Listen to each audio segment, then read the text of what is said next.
Alright, what is going on, guys? It's Noah here with Custom RC Mods, and as you can see, I've got a brand new shipment in from Buddy RC, and I'm really excited about this because we're going to be upgrading some old planes, making them more fast, more reliable, things like that, as well as obviously just making new planes. This is going to continue my constant building and stuff like that. I had to order some more parts, so I'm really excited to show you guys what's inside here. But first, let's go through a little update of what's going on with the Custom RC Mods channel in terms of video creation and my schedule and things like that. So as you guys might know, I've been using this GoPro Hero 3 Plus Black Edition for all my head cam and time-lapse shots, even most recently, mounting it right up here for my time-lapse and my builds. And that might stay the same. This is not going completely obsolete, but I'm happy to announce that I finally bit the bullet and upgraded to a DJI Osmo Action. And if you guys watched the Bloody Wonder maiden video, I actually used this, and it was really windy. And if there was, any little bit of wind, this audio would be completely garbage, as you might have heard most recently in some of my videos like the FT22 videos. But this one was really performing well. You can barely hear any of the wind noise, and it's crystal clear audio as well as amazing image quality with great colors.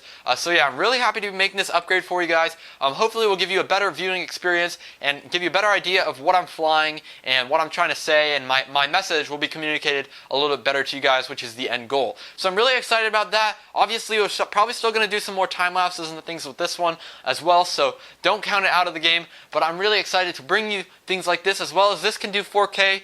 My camera over there can do 4K that you're looking through right now. So we're going to start experimenting with 4K uploads. If you guys don't remember, back a long time ago, I started doing regular 4K uploads, which was kind of taxing on my editing time and my upload time. So we're going to see how it goes, but I'm really willing to put in the work for the best overall viewing experience for you guys. So I'm really happy about that. Also, not to mention, the DB Power 4K action camera can do 4K at 30 frames per second as well, which is a good asset for this as well. So yeah, let's go ahead and just jump right in to the Buddy RC order.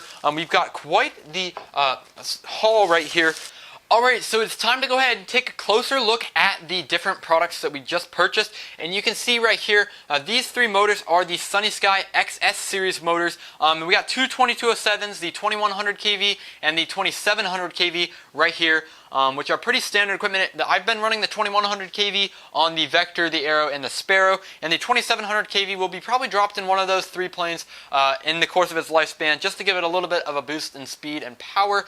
And then we have the 1806 2300 kV, which is going to be going in something like the PowerPack A-Spec, like Mini Scout or Mini Speedster. So I'm excited for those. And then as you can see right here, we have two 2216s that are going to go in PowerPack C builds, such as the FT Bloody Baron, or like the FT Bushwhacker maybe in the future. And you can see this is actually a 2217 2836 from Turnigy right here. This one's a 1250 kV, as a slightly taller can than the Turnigy 2836 that was originally in the Bloody Baron. This is the one that exploded, so that's unfortunate. But then obviously we also have the 2208 2600 kV that's going to go in the Arrow, and I've got really big plans for that plane because it's going to be pretty fast, and we might even try it on 4S, and that's going to rip. And I can't wait for that. I truly think this is probably going to be the best motor combination for the Arrow that there is. Anyway, that's pretty much it for those motors. Alright, so now for my ESCs right here, you can see that I've got the 40 amp, which is a big one. But other than that, we have the 230 amps and the 20 amp right here as well. And they're actually all the same size, and they're only a buck more to go for the 30 amp over the 20 amp. So what I'd recommend, what I was going to do for this was I was just going to go ahead and throw the 20 amp and the 1806 together, because this would be a smaller ESC. But now that I know they're just the same size, in the future I'm just going to go ahead and buy straight 30 amp ESCs, because they're obviously just more current that you can put through these, and it's $1 more, and it's the same exact size, so there's no like size or weight trade-offs. But the 40 amp is going to be a big beast for the 2208 right here. That's going to be drawing a lot of current through the Arrow, so I'm really excited for that as well. And then of course, if you guys watched the last video, you know that I actually got a few of these Lemon RX receivers in. I got 5 more in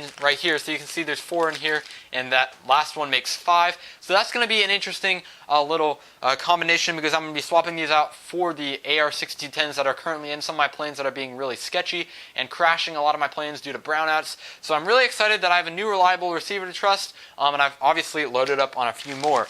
Now my props right here, these are 11 by 7 props for the Mustang, the Baron, and a few other different planes. I have 10x7s right now, which are plenty, but obviously these will be crazy to use on them. Give that little bit of thrust that we need, just for the hell of it, right? Anyway, we also have the 9x47 slow flies for the Scout and the Explorer and the Bloody Wonder right here. I noticed when I was maidening the Bloody Wonder that it bends the prop all out of shape just to belly land it, and it's really sketchy to do. So that's one thing about using this, is that we need some more of these on hand because these can break really easily. They're nice and thin props. They can also bend, and it's nice to have a few extra on hand just in case. And you can see that I actually don't have any more extras at the current moment, which is unfortunate. So yeah, that's pretty much it for my Buddy RC haul number 3. We got motors, we got ESCs, we got receivers, we got our 11x7s and our 9x47s, as well as we have a bunch of servos. If you recently watched that video, I got tons and tons of servos, so expect lots of builds coming soon. If you guys have any questions or ideas on what I should do with these motors and ESCs, specifically any planes that I could build with them, I'm happy to take your requests. I want to see what you guys are interested in, and I'd be happy to tailor my videos to you guys. So yeah, thank you guys so much for watching. Hope you guys enjoyed the video, and I'll catch you guys in the next one.